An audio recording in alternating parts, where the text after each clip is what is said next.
Lebanon, this land evangelized by our Lord, is a source of inspiration, a priceless heritage for all Christians. Today, however, this region represents an area of great concern as slowly Christianity disappears. The combination of economic hardship as well as the rapid growth and influence of Islam has resulted in a mass emigration of young Christians. The result is that Lebanon, until recently the only Middle Eastern country with a Christian majority, is today predominantly Islamic. The decline has been rapid.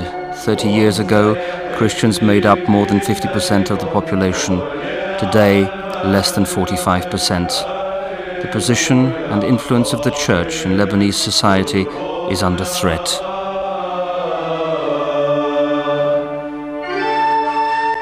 The strength of the Christian community in Lebanon on a level of government and on a level of law, of civic rights, might diminish and might endanger the freedom and the power for formation of clergy, for instance, that the Church in Lebanon has up to now. We all know how limited the rights of Christians are in the Islamic Middle East, or especially in those countries where the Sharia, the Islamic law, governs the administration of the national society. Thanks be to God, up to now, this is not yet the case in Lebanon. But if the Christian churches in Lebanon became more and more a minority church, this might happen in Lebanon too. The Church's unique freedom in Lebanon has allowed it to develop specialized religious education centers for all the Oriental rites of the Catholic Church. Religious and lay people educated in these centers make a vital contribution to the survival not only of the Lebanese Church, but more widely of the Church throughout the entire Middle East.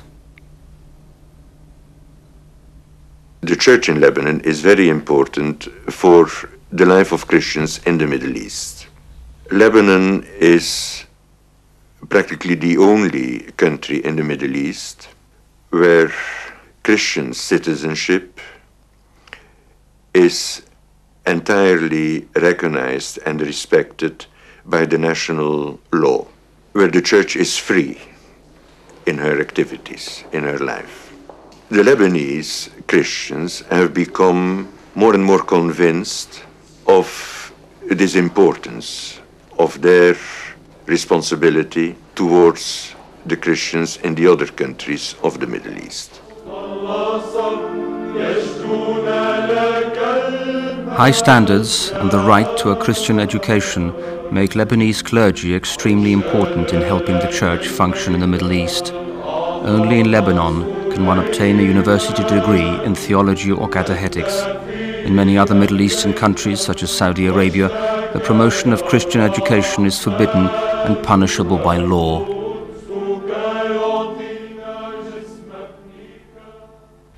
All the churches in the Middle East know of the importance for their own Christian life of the status of the Church in Lebanon. The Christian part in the Middle East is very well aware of the necessary help they have to receive from the Church in Lebanon.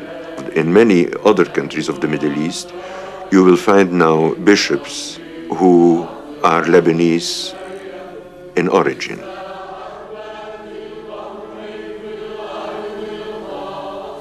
During the last 30 years, there has been a marked increase of Islamic fundamentalism in Lebanon. Although difficult for the Church, it has provoked a deeper awareness of faith among the Christian community living in this country. It may appear strange to say such a thing, but I think we have to thank the Lord for the troubles the Church in Lebanon has gone through,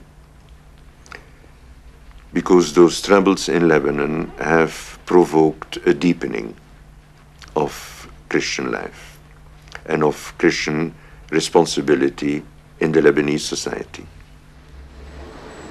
Paradoxically, the religious conflict and growing instability has resulted in a marked increase in the number of vocations to both the Catholic and Orthodox churches. The war has had such an effect that the young, above all, felt a little abandoned. They couldn't count on anything in this world, neither on their wealth, nor on their parents' position, nor on anything else. So they found themselves face to face with God alone, on whom one can count. And this, I think, contributed to a deepening of the faith and has provoked vocations among the young, both female and male vocations.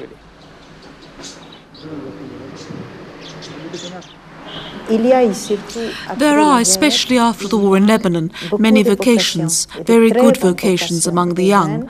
So the Holy See gave us the permission to exceed the number of sisters in order to sow, to establish new foundations. Now we are looking around for the location. We are 30 sisters now, 9 in the novitiate. Thanks be to God, all of them are really very good vocations. These are young girls who come here and are really searching for the radicalism of the gospel. Young people today are thirsty for truth and authenticity, and this happens in a country of martyrs. This is certainly a result of the sowing done by martyrs. It is the faith of the Church. This Carmelite convent, although Greek Catholic, plays an important ecumenical role, both for other Catholic rites as well as for the Orthodox Church.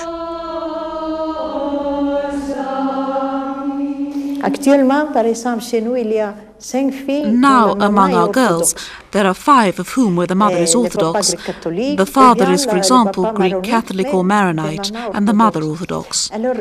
So these mothers come here, they participate in our liturgies.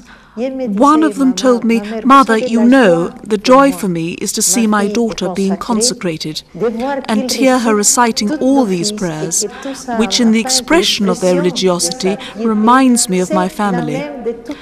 So I feel that I have not lost my daughter. I would have maybe had a strange impression if she were in a different rite. Now I understand much more through this mystery why she is Greek Catholic."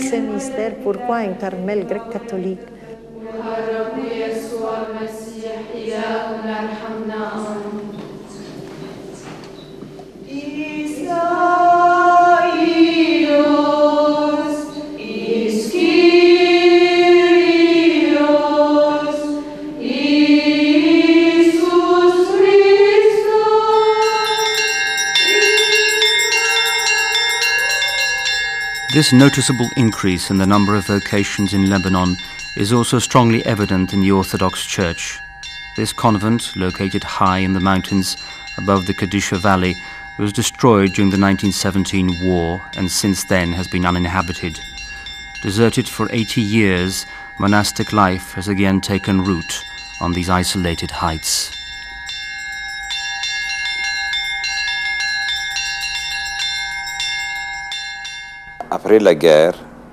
After the war, all the monasteries are full, and many people come here for liturgy, work, prayers, and confession.